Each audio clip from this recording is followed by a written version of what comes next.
Boy, Professor, kudos to you. It's not too many times that the guest has to tell me, go, go. How you doing, young fella? Love your shirt. Great. Yeah, it's my 4th of July shirt. George It's, Washington shades. It's only treason if you lose, baby. see, you say baby. I was thinking you sons of, it's only treason if you lose, you sons of. That's right. But yeah, it's a great show or a great show, great shirt. Well, that's why I get lost because I've been told before, because we tend to talk, beforehand and at the start of the episode that it's probably best within the first 2 minutes you tell everybody what you're talking about. That's a good So idea. we're going to talk about the new push for supersonic travel. Supersonic travel has been rebirthed, I guess, for lack of a better phrase. Did you know the Concorde? I just found out today. I probably knew it, but it launched 50 years ago. Wow. I did not I know that. know.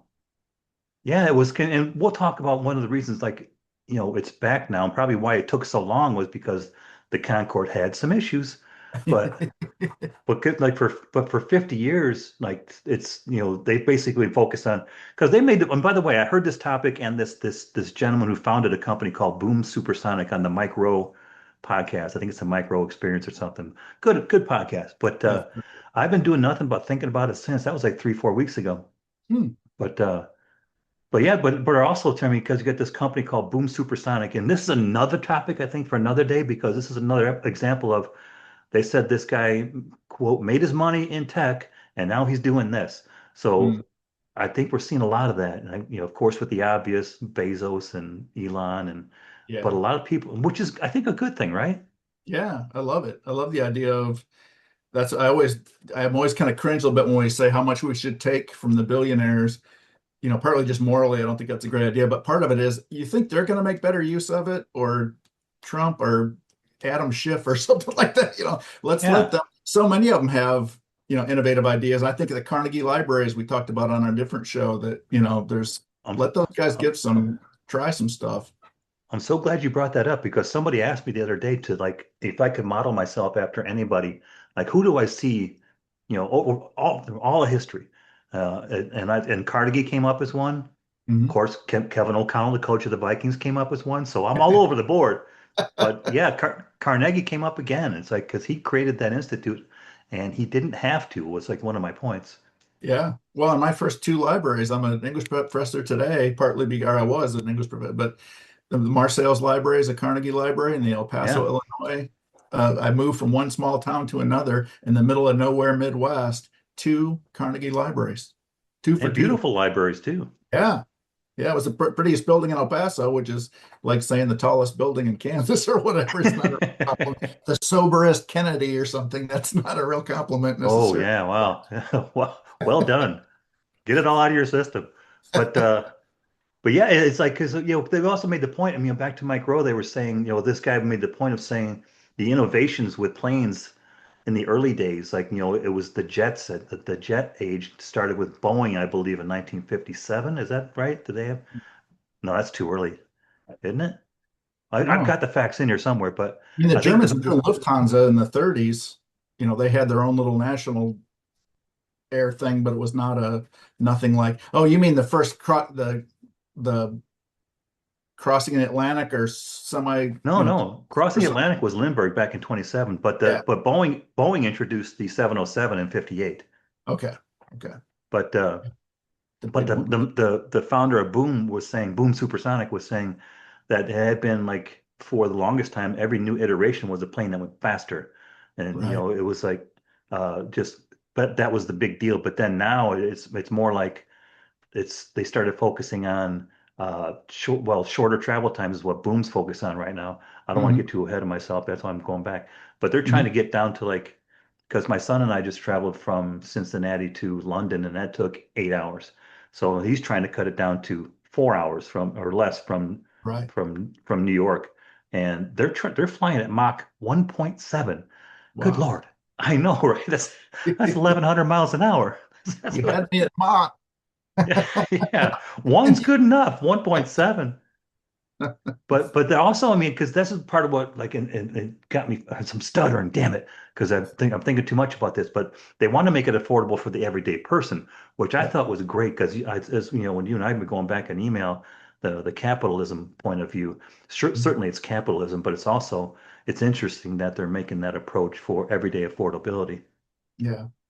Yeah, I thought when I first saw this topic, that's the two things I thought were one thing was if the way tech works is everything gets better and cheaper if it can survive, so Yeah, TVs, yeah. cell phones or anything else, once they get started, the stuff that used to be only for luxury, that's the whole point. The early adapters pay through the nose, and then it trickles down pretty quickly. They get all the bugs out. They try see if you can survive that first capital crunch of how much money it takes early on when you're just bleeding cash at the beginning of anything. But man, when they get it, as they start to get it right and start to be able to make it mass produced, I love that part of Yeah. I hope that works with this stuff because it seems like this is such an anomaly. Almost you look at most of the last couple centuries, every time they get something better, they never retreat from it. We didn't have the cotton gin and then go, oh, screw it, we're going back to, by That's a hand, good point. something like that. Yeah. But the moon stuff went back for obvious reasons. It kind of politically, once we got to the moon, it was like there's not that much more to do, and it's a government thing, so it's taxpayer money, and that's hard to sell when we got problems. But it seems like that is one thing. The Concorde, the supersonic, is the one area I can think of where we kind of retreated from advances, which is Well, I don't know if it was a treat, but more as much as Concord failing, but yeah, because we had the sonic boom restrictions, which this new company, I wanted to ask why it's got to be why they're named Boom Supersonic because they got around it. They had the supersonic flight over land was prohibited with Concorde because of noise. So first right. of all, they've got these new, of course, advances in technology that they take real-time data and environmental conditions and adjust how fast this plane can fly, this new plane can fly. It's the Mhm. XB-1, by the way. The Overtures are their passenger jet. But Mhm. so they limit that, but also they fly at, hang on to your hat, 60,000 feet. So, I know Yeah. that they're they're touching the damn sun, but but limited, routes, big back then Sonic or Concorde also failed because it limited the routes because they had to go transoceanic to eliminate that and fuel consumption and maintenance. But I think one of the biggest problems they came up against was unfortunately around, well, first of all, their premium pricing for the tickets, like you say. We've all got our stories of our first flat screen TV and how much that cost. But Yeah. I can just imagine how much this premium pricing for the Concorde cost. But they had an issue in 2000 where there was an Air France crash. I don't have the details, but it was seriously a lot of people died. I think around 200 people died. So that was a big, of course, going to be a stigma. And it turns out I can't say for sure, but I don't think it was the fault 100% on Concorde. But right after that, it's 2001. Of course, you got 9/11, and Right. it's probably Right. not generating a lot of business travel Well, overseas. But there's terrifying video of that crash when the plane takes off and it's trailing flames as it's getting off the ground. There is video of that, the Air France ooh, one, it's the one I'm thinking of. So it looked terrible. And I think it was partly a 3 Mile Island thing too, where people got so freaked by, and not to say yeah, that 3 Mile Island wasn't something scary as anything, or there was nothing dramatic, thankfully, not a mushroom cloud, but just that idea scared so many people. And then, like you say, the terrorism starting after that and everything else, it kind of killed it. Yeah, I didn't think that I didn't mean retreating like because they did fail, but the usual pattern is a lot of the first initiators don't work, but other people jump in and see that that's there and kind of carry it on and fix the flaws. Like your research here yeah. shows that Boom, it sounds like they've mastered a lot of the technology so much better and they've thought of all these things and they got the aerodynamic, no boom, all that stuff that it's going to make it a lot better. Yeah, that speaks, that's hit me right in the heart because when you're saying that, I'm thinking of Caterpillar Tractor. They started Mhm. because I worked there for 16 years and I look back on the history of that when they started, those things were massive, just ridiculous steam versions of it. And then, of course, they came up with the rotary tire, the tread that was called. So that's why it's named Caterpillar because they go through the fields, they look like a caterpillar. But you're Nice. right, they adapted it and adapted it and adapted it. They're still adapting it, but Yep. Boom now has proven that, first of all, they did their privately developed demonstrator and exceeded Mach 1. So now they're getting Mhm. support from investors. And so Right. now they've got this one called Overture. I don't know how you go from the XB1 to the Overture, but Huh. yeah, But yeah, because they're targeting, like I say, New York to London in under 4 hours. Can you imagine that? That's amazing. That's well, actually, Mitch, one of the things I thought of when I saw the topic, I started thinking about it. So I actually did a little bit of research to look. One of the things that strikes me as what they're going to have to do to be successful is that marginal utility, the amount of like how much would you pay extra to get there if it takes 10 hours now, if you Yeah, got there in four, you'd pay a lot more than if you got there 2 hours quicker, it's like, that's not enough of a margin to make you want to do it. But I looked at something here, did a little bit of research, throw out a couple stats for you. Ocean good. liners in 1833, it took 17 days to cross the Atlantic in an ocean liner. By 1952, that was cut down to 4 days. So you saw Wow. that, more than, cut by more than 75%, about 80% or something like that cut That's in pretty incredible time. right there. Yeah, but airplanes has not been the 1950s. The transatlantic flight took around 15 hours, and today it's averaging down about 10. So I know there are faster ones, and it depends which way you go, the jet stream and everything else. But when you think that's 70 years in a really high tech age, and it only increased by, I mean, that's still increased by a third. That's pretty amazing. But when you talk about cutting from around 8, 9, 10 to four or less, that margin utility might make it worth it, when you say the difference, that Yeah. might be, and probably at the beginning, it's probably going to be early adopters too, because that we both know we're thinking in our mind, what's the price you would pay to be there in four versus 10? Yeah, yeah, it And was.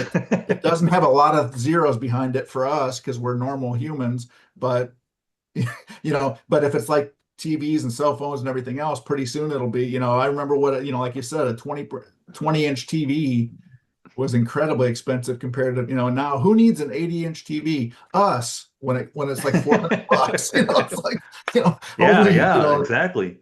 Because our first, I mean, I'll tell you my first flat screen story. It had a cathode dam ray tube. So it was it wasn't a real flat screen, but I had a flat screen. So I yeah. paid 1700 bucks to impress my boys, which worked Wow. for about 2 days, and then they were That's the past it. problem too.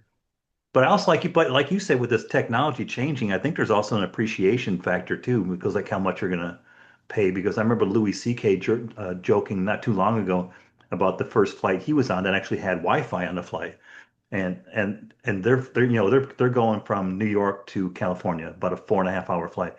It's Yeah. 4.5 hours to go across country. So Yep. but then they kicked out halfway in the flight, and the guy next to him said, "This is bullshit." So it's like, That's a wait, great routine. I know, I know. And he's like, Because "Do you realize you're still flying through the air? I mean, you you're flying through the sky in a chair. You're doing all this kind of stuff. what's That's wrong a with you?" that's a great routine. It is funny though, that is what that's also the human pattern. The technology gets better a lot faster, and boy, we can take it for granted and get spoiled about it at the same speed. It's now my 80-inch TV, if it's not quite, that's only 4D. I want 5D or I whatever. know. I want I want to OLED. go I don't even across know what that. OLED means, but I want it. Yeah. But Mike Rowe was joking with this guy, and he was saying like that's for international travel. Just imagine if like you can go to New York to Miami in an hour, Yeah. and they get it so good at it because they're doing things about like with their engine they call the Symphony engine. It's Mhm. designed for efficiency, but they're also using it to power a data centers. So that's like now the draw from data centers is going down. So there's more demand for them. It's Yeah. more capital coming in, and they make it to the point where it's so good and so widespread. You could wake up in the morning and it's like $100 flight or a $200 flight, and just think to Yeah. yourself once in a while, you're like, yeah, where do I want to have breakfast? I'm Yeah. I'm gonna fly to Miami for breakfast. But they've already got commitments from United Airline and Japan Airlines ordering these new planes that they're just starting to build the overtures. So that's kind of cool. Yeah, it's very cool. I love the idea. I love the idea if they can, because then we get to the capitalization part of it here. They're like we talked about, they're increasing the speed. We talk about fuel efficiency, and they're also using environmentally safe fuels now. So that's getting Mm. more space for them to fly over land. The regulations now could be minimized, but it's in the back, the noise and environmental rules raise the cost of innovation, but now they're Yeah. addressing it prior to. I think it's a well planned, but like you say, it's like would travelers pay business class prices to save 4 hours? And business class ain't cheap right now, I'm telling you. Right. Yeah, I don't, that's one of my bucket list things that I thought I'd love to fly first class sometime in my life, sometime before I die. And you know, and I've looked a couple different times and you'll find some times when just whatever, if it's dead time, just like they can find there's not a huge difference. But then you'll see Yeah. one where it's like, well, it's $350 to go in the back like a pack animal or 3,000 to go. I'm like, I don't Oh care how much yeah. I have. I can't make myself spend that kind of money Well, for that especially now. with But world conditions the way they are and prices like, because we did the premium economy. That's about as far as I'm going to go. mm, That's not so much as far as I'm going to go. It's how much I can afford to go, like you say. Because right. even first class was up to, well, we got our premium economy flights, let's just say for sake of argument, 1,000. Then, because we heard the war started and we knew it's going to have an impact. But by the time we left, those flights were 5,000. Wow. But we already locked it in. So I can Yeah. just imagine how much first class was going for. Yeah. Yeah. Well, I'll give you one other example of this is I had a pilot's license for about 10 years and I stopped flying about 10 years ago. But I got an old Cessna and here's another bit of research on kind of the marginal utility, the difference, and see how this affects what we're thinking about with the super fancy flights. So I was like, this is 2004, something like that. I'm looking to buy. I bought a 172, the old Cessna 172 from the 60s to get to fly in, and it was slow enough, and I got complaining enough. Again, the Louis C.K. thing. I'm complaining about the speed of my aircraft, my personal. While you're flying, yeah. Exactly. So in a chair in the sky, I'm flying. So I found a buddy of mine, a real good friend of mine that was looking for a plane about the same time. And we bought together a Cessna, a 1965. So at that point, it's like 40 years old, a 182. And here's what the stats were. Here's what we were thinking about. There's a Diamond, which is a single, a modern plane, single construction, no rivets all over it and stuff like that. It's a lot lighter. And here's what we looked at. The cruise speed in the Cessna from 65 at 75%, which is you never run it 100% on the throttle, around between 2,000, 8,000 feet, 160 miles an hour, and it Huh. burned about 12 to 14 gallons of gas an hour. And Wow. the Diamond was 24 miles an hour faster, 184 miles an hour at that same thing, and it burned about 10 to 12 gallons per hour, so not a whole lot less, about 2 gallons an hour less for about 24 miles an hour more in speed. But now this is apples to oranges because we were looking at a Cessna 40 years old. We bought one for 60,000, and a new Diamond then was about 200,000. So Ouch. that screws everything up because you couldn't get it, It apples to does. apples would be what's a 40-year-old Diamond cost, which they don't have. So I thought I'd bring that up just for a couple of things. One thing is the price is obviously that was a deal breaker for us. Obviously, it's going to be a 40-year-old Cessna or nothing because we're not coming up with 200 grand. It was hard enough to come up with 60, and we both have wives, so we both had to. This is why we need this. In fact, we made an LLC just so we wouldn't, for liability, and we called it Yeah. SSO Aviation, and SSO stood for She Said Okay. We both had to get our wives to sign off on this stupid. But my point is, you would pay something extra for that gap. You definitely pay something Yeah. extra, but not 3x or 4x or something like that for us at that time.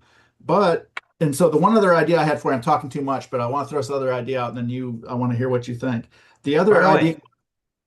I think the conservatism of not political, but the kind of like, I don't want to try new things. I'm at the age where I'm not, you know, I think that's what any new technology has to get over that hump. Because like we talked about on a couple other shows, I would definitely consider electric car right now.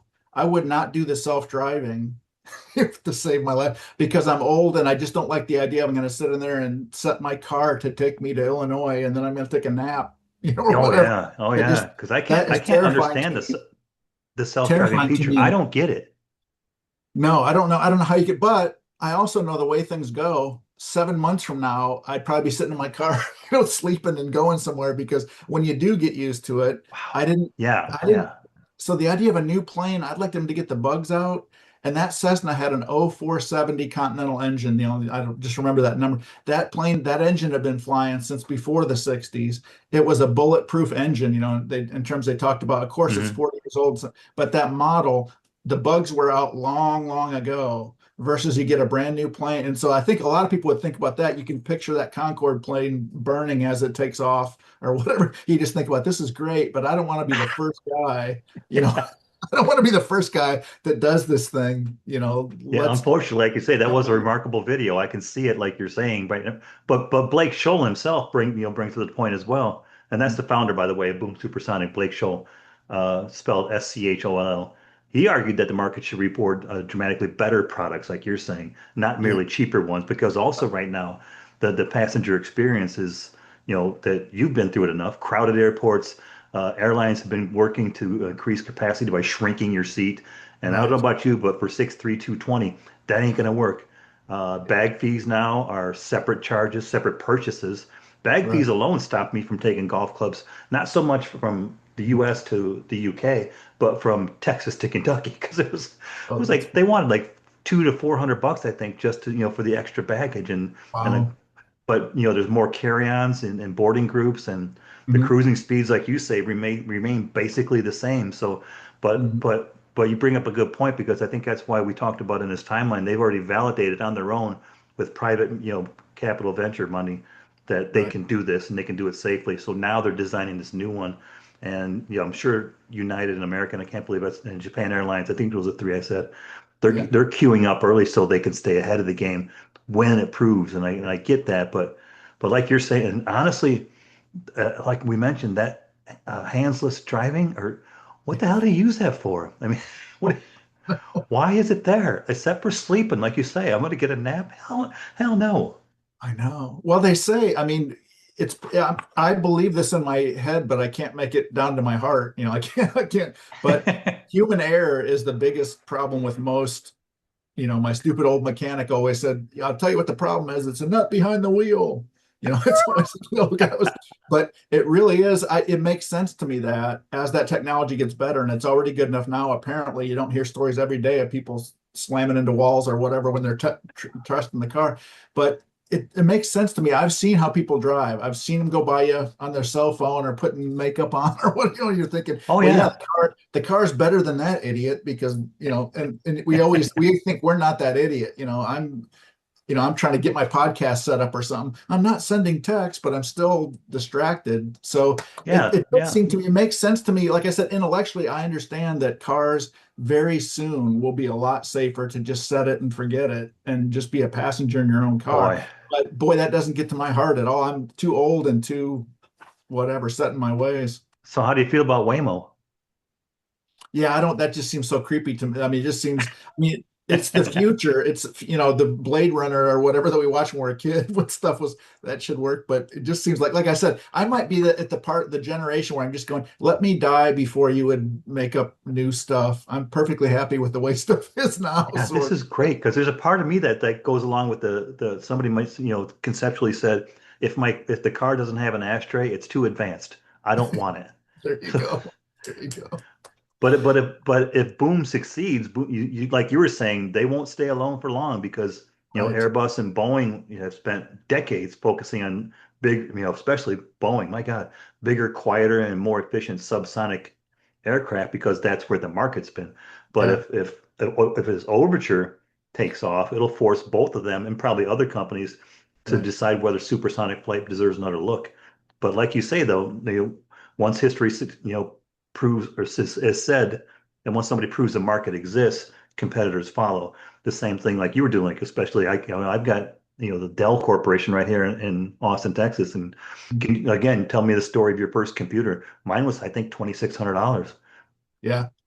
Yeah, I had And an now Apple IIc when I was starting graduate school, and I could type, and I got it because I had to write a master's thesis, and I'm not gonna, we used to have to type stuff out with a blue copy sheet underneath it, and I've got 5 people on my committee. I've got to give them each a copy of every chapter. They're gonna pick it apart and make me read, so then I have to redo the thing 15 times, and so that Apple IIc was about 2 grand, and it was so pathetic in terms of, now, the I black screen know. with the green letters and Space Invaders was on it. That was great. But it Oh my was like gosh. 2000 and 2000 and 1984 would be what, 5,000 now for a computer that didn't even have a hard drive. You had to put the startup disk and the big floppy, and you Oh put my the God. startup disk in first and then the program disk, and you could only save like 15 pages of text. on a That disc or was, something yeah, I think crazy. it was like 2000, maybe, if that, because I can just see the pain in my kids' faces as they're both like in the corner, like this new computer's everything. But then they were waiting for dial-up and like, oh, I'm sorry. I felt That's like it. But I still have a concept that my oldest son taught me. He's like, because waiting for dial-up or waiting for a page to load, he's like, I start it and I just walk away. I'll do other stuff. I'm right, like, that's very smart. right. Yeah, I still use that multitask. today. But the tech's not the only hurdle, of course, because you're going to have today's restrictions on supersonic flight over land, like we were talking about. They wrote that after Concorde, when they're Mhm. loud enough to rattle windows. But if Right. new aircraft can get around it and maybe Yeah, eliminate it, that impact, they may not have a reason to. They don't have a reason to revisit the regulations because now, like we say, the regulations are more than 50 years old already. right. Well, and that's a good the race to beat a lot of people. Sometimes that's a political issue for people, but mostly it's extremists on one side. No new technology, ban everything you can. On the other Yeah, side, go forward with technology and don't even care how that affects people's lives and stuff. Like the sonic boom is a great example. Who wants to have your windows rattled out of the frames? yeah. That scare the livestock and whatever else your whole life. So, but that's the thing that technology they have to come up with something to make it viable. I think that's a good kind of middle ground space. If they can come up with the technology to mitigate all of the really bad impacts that they have on other people who are not choosing to live under sonic booms, that's a good. Can you imagine that though? Because seriously, because as you're saying that, I'm sitting here in my little condo in Texas, and I'm just like, if because the airport's only 15, 20 minutes away, but if like, well, by then they better not be going supersonic. But if they did fly over, like then my windows went whoomp, I'd be like, oh, cool, the every, Concorde just every went over my 7 minutes, house. too. Every Yeah. 7 minutes, if it catches on, it's like, Oh, yeah. Well, yeah. Berlin, 1945. This Now is you your got. life experience. Well, I think That's, what got me fired up about it and got me wondering, because I heard about, I'm listening to this podcast at the gym while I'm pretending to enjoy cardio, which I don't because nobody does.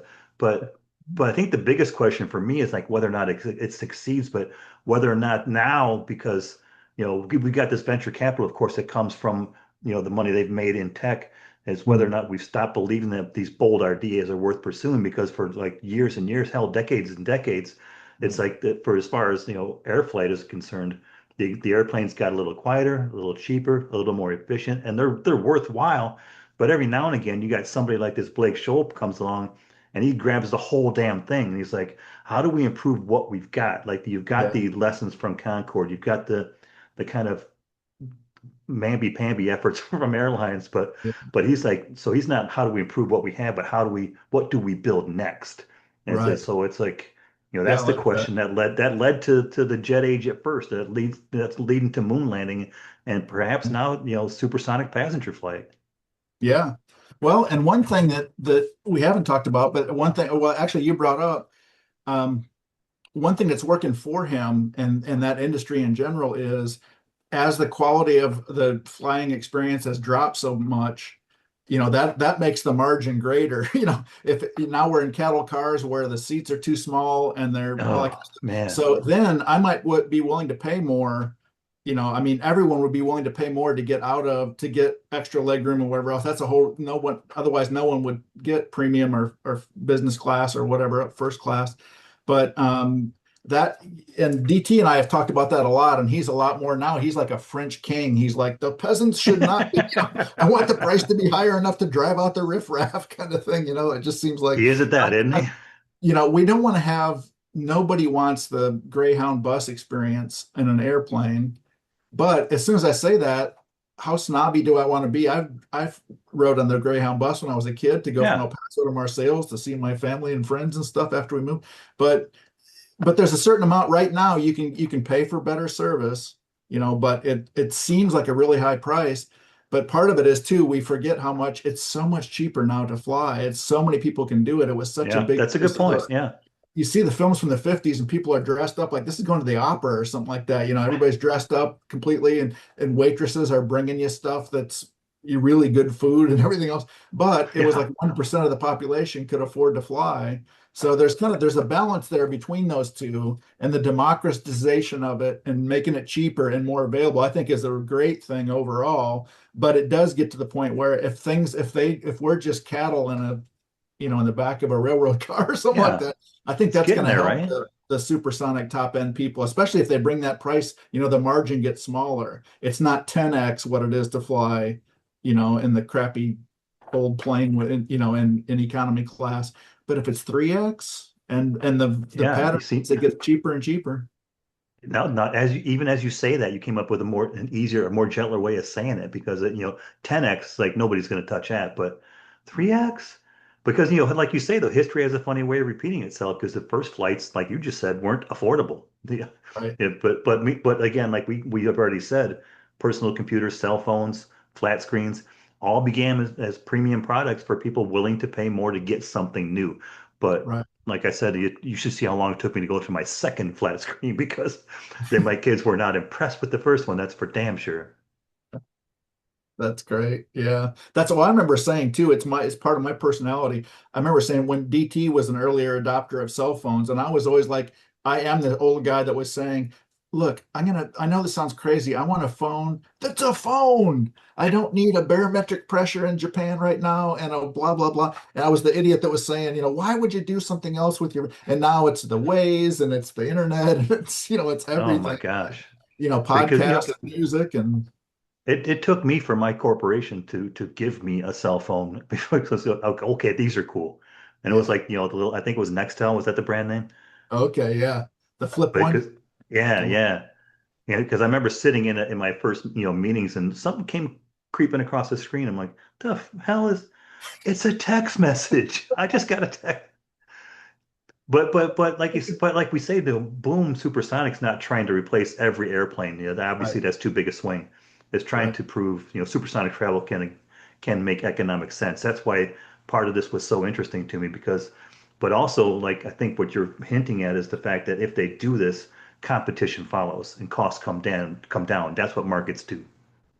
Yeah, and the analogy might be to the electric vehicle, although now they've been as the subsidies have gone away and stuff that a lot of places really struggled and the major automakers have lost a ton of money on electric. But Tesla and some other ones are making it work and it is advancing and it's something that no one would have one of those. DT when I went and saw the one Rich Simpson on the West Coast in Santa Monica, and the guy and we stepped into that like the Beverly Hillbillies, like wow, it's a cut cement pond or whatever. It was like I can't believe this car. There's no hump in the middle because there's no transmission. But that was such a big, but it was like I knew that guy because one of the Simpsons married him who could afford that thing. And this is not like 100 years ago or something, but just the idea of now I could buy a Tesla. I'd Yeah, have to pay yeah. more for it than I want to. I'm tight and everything else. But almost everybody, if you're doing fairly well, you can buy a Tesla. And that was not the case 7 or 10 years ago. And so I think hopefully that flight, the supersonic will take the same path that, crazy and a bunch of people making fun of it. And how can anyone ever trust this? And 6 minutes later, we're all lined up. Well, maybe it'll get to the point like you and I may never fly supersonic because we're probably still in that 10x no thank you range. But maybe Yeah. 20 years from now, maybe our grandkids will wonder why anyone ever thought flying across the Atlantic in 7 or 8 hours was acceptable. Yeah. Yeah, it's I think of all those technology examples, the railroad, how that changed. If you wanted to go to the East Coast out to the unknown West Coast, it was, wagon train, 2 miles an hour, Indians Yeah. killing 38% of you, flu Yes, killing the sirree. rest, a bunch of the rest. And then you get to the Rockies and go, all right, screw it. We're gonna have to make Denver because we can't go over that thing. So let's start a town here or something. And then, once the railroads go through, it's like it dropped, the price of everything, the time of everything was that's what we hope for from supersonic, not just that marginal increase, but the kind of revolution Yeah. of which would That's be a good cool. point. It's nothing less than a new golden age that we're Yeah, looking for because like you mentioned the railroads ended the Western expansion. It's over. So yeah. I think it was 1871 or 91. I can't remember. 71, I believe. So Mhm. they're like the Wild West is gone because we've gotten through there. But it always the golden ages always begin with somebody willing to build what everybody else thought was impossible. And Right. getting across the damn Rockies in a train, no way. They're like, oh, okay, we maybe we can't. Let's blast a hole through it. We'll go. Yeah, exactly. Whoa, okay, that's cool. All you Especially before Irish, that, the option was horses, right? So then you have the Donner Party happen, and everyone's like, "How did they not know that?" All the other conservative people sitting back in Denver or wherever, going, "What the idiots? They got what they deserved." What are you doing trying to cross that thing in the winter Yeah. with a freaking horse? Put another log in the fire. It is cold here in Denver. No kidding. But, but that's how they say, like, places like Oklahoma started. Like, people were riding horses and pulling wagon trains across, and they got so damn tired. You're like, yeah, this looks good. Yeah. Let's just settle here. I'm exhausted. Why did you name this town Exhaustion, Oklahoma? That's Just not funny. we're sticking. But yeah, I mean, overall, this whole concept, I mean, it's like, because the concept of, taking tech money and turn it in for more and more. Don't just sit on it because you got it. Do Right. something with it. And, Yeah. that's why we're going to Mars. One of the reasons we're going to Mars, because we've done enough outer space episodes. I'm still a big fan, still very curious, but, Yeah. that whole thing now, because NASA can't do it alone. So they're engaging SpaceX and Blue Origin and, Right. still your Northrop Grumman's and everything. But Right. that's another golden age too. I can't wait for that. Yeah, well, it's cool. Part of that too seems like it's a neat hybrid between doing things that we never did before versus making them innovatively using what we did before. Like I think of the example of when Elon comes up with the thing where you land the rocket back on a pad in the ocean Yeah, instead of being disposable. What does that do for your cost? Now we can make one thing for multiple uses instead of throwing it away, which is the kind of old pattern was, now we're going to be able to use that same one multiple times. And so that's really innovative when you see the first time anybody sees that video where the thing turns around, floats down, and runs on absolutely. lands on this little dinner plate in the middle of the ocean with an arm that holds it steady. It's like that seems like it is an innovation and a big advance, but it also seems almost a difference of kind and not just degree. It's so amazing. Yeah, because I can see NASA like going, we can't haul this thing all the way there and back. They're like, cut her loose, let it fall in the Yeah. ocean. We don't care. Yeah. And Yep. but did you? I mean, because I think what you're saying is the same thing I saw too. Because I saw the first.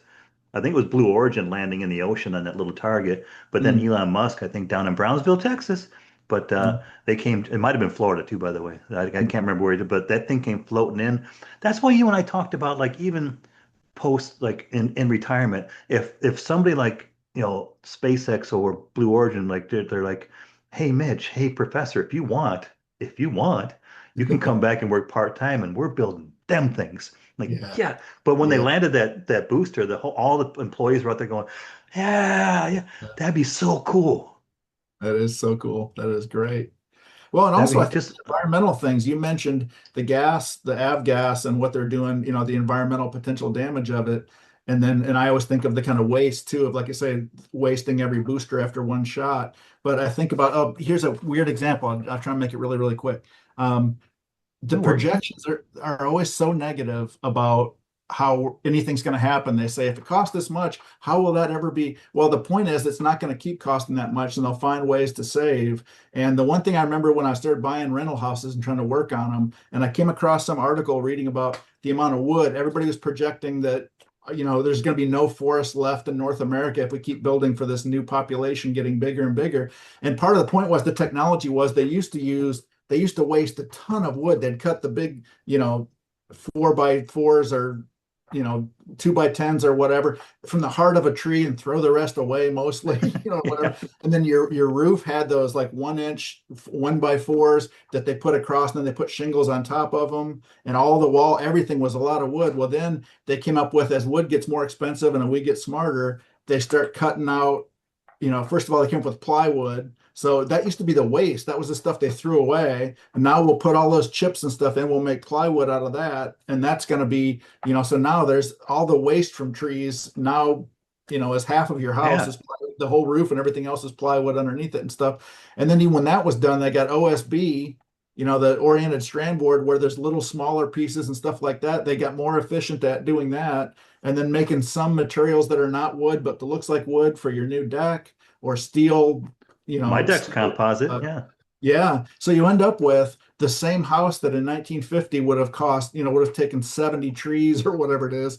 By 2000, it's down to 15 trees, and by 2026 it's down to 4 trees or whatever. So part of that is we're short-sighted about, we don't see what innovative, smart Yeah. people and innovations and competition can do. But that's the same kind of thing. I see that the same way. This is how much a booster used to cost, and it was 100% lost after every mission. And now we can use it for 4 missions or however many. like that. That was a great analogy to make a good point. Good for you. Thank you. It's And also like you say in this, my decks can be there and not need any more wood for probably 40 years because of the composite that they came up with. You're in Texas, I'm in Florida. I'm scraping these old windows in I got a house that's 1886 and one that's 1922 and one that's Jeez. 1930. And it's like they built them so sturdy and they were great, but holy cow, is that ever rot? You got to stay on top of that stuff. You got to repaint it every 20 minutes. It seems like, and that composite stuff that goes down there, it's never going to rot. The termites aren't going to take it. It's Yeah. amazing. And I've seen another friend of mine, I can't remember his name, but he put on LinkedIn, he's working at a company now that is starting to use aluminum framing in homes. And they bring it from somewhere else and do the sub-assembly, so the labor's down, the cost is down, the life expectancy is longer, the environmental impact is reduced. It's just, but like you say though, I think I don't want to try to wrap this up, but you can see I'm going to try to wrap it up. But Yeah. you and I think because we talked before we got on here about how much we're doing, how much we want to do. It's just I think it's also because of the fact we live in a fantastic generation right now. It's there's so many like quote unquote golden ages ongoing with space, with transportation, and not well transportation in two ways now. We talked about electric cars, we talked about supersonic travel. It's just so much now is coming along. It's just like hold on to your damn hats. I don't see an end to this coming. I don't know about you, but this just keeps coming. Tech keeps coming and coming. Yeah, and it seems like it's a race between disaster and great things because it seems like, on the one hand, you can always say, well, yeah, people used all that tech to invent the atomic bomb. But then on the other Good hand, point. Good point. use the atomic bomb to stop the Japanese when lost, millions less people. And then we haven't used it since, but we have nuclear energy, all the different things. There's always a real big upside and a potential downside. And I think it sounds like you are like I am I'm a lot more optimistic than I am pessimistic. And just look at how much it can give us, the healthcare, all the stuff that we're getting that previous Yeah, generations didn't yeah. have. It's worth the risk. And not even the negatives that, are signs of success. The fact that, now how many people have Alzheimer's? It's terrible. Yeah, because you used to die at 30 of pneumonia, or whatever. You used to die before all the old age diseases are only there because of so many of us are making it to old age. That I keep rambling and keep going off topic when you're trying to wrap it up, but I like No, it. no, This that's fine. helped It's me a again, lot. but you usually end up making a great point. So I'm waiting for it. So and I hope Anytime everybody you else is want. listening too is waiting for it too because you and I both could ramble on. What really scares me is like when we end this recording that we're going to end up rambling on to be about 3 o'clock in the afternoon, and we we got stuff we got to do. But yeah, this is great. I mean, that's why I saw when this episode, I was thinking about this. I've told them a million times, so I'll stop saying it. I'll probably never stop saying it, so here comes it again. But when I'm writing an episode, I'm thinking, who do I want to talk to about this? And you and I usually talk about very different topics, but I thought this would be an excellent conversation. I think it was today. So thank you very much for taking Cool. some time midweek out of your busy week to join the old fella. Yeah, thank you for thinking of me. This is a great topic. And again, great shirt. I think it's worth to stand up again because I got my Texas made shirt on, but you got the American made shirt on. Yeah, it's Only only trees. treason if you lose.